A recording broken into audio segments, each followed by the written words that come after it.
Well, here we are, part 2. I stripped everything off of it I can. Did some sanding.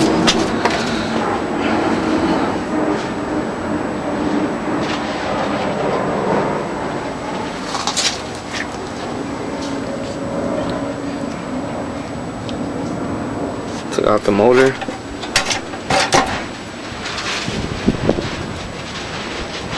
Seats off. Still don't know what year it is or the model of it.